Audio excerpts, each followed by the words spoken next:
Dans son salon de Brazzaville, Ngwembe Laskin Chalvi joue avec Lucia, sa petite fille autiste de 7 ans, pleine d'énergie et de joie.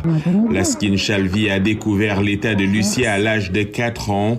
Lucia fréquentait alors la même école que son frère aîné et l'un des enseignants a soulevé la question de ses capacités cognitives. Au début, c'était difficile pour moi parce que c'était la première fois que j'apprenne qu'il y avait des anomalies comme ça qu'on pouvait appeler autistes et tout. Donc j'ai essayé de faire des recherches. J'en ai parlé d'abord à son père. C'était un peu difficile, surtout avec lui, qui se disait que non, ça va aller, l'enfant va parler et tout. Peu après, les parents ont décidé de consulter un neuropsychiatre qui a confirmé que Lucia était autiste. Les parents de la fillette ont commencé à prendre son cas plus au sérieux. Ils ont suivi les conseils du médecin et ont essayé de savoir ce que Lucia voulait faire.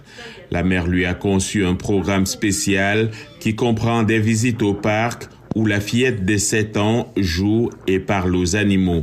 Je suis beaucoup patiente avec elle. Même quand je l'amène au parc, je prévois toujours des trucs pour qu'elle donne à manger aux animaux parce qu'elle adore des animaux. Donc des mangues, des biscuits pour des singes.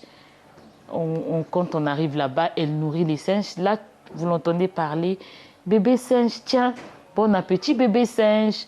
Pour attirer l'attention sur cette maladie, les parents d'enfants autistes ont organisé une campagne de sensibilisation à l'école de la Case Dominique, une école inclusive créée par les religieuses de Saint-Martin qui accueille des enfants atteints d'autisme.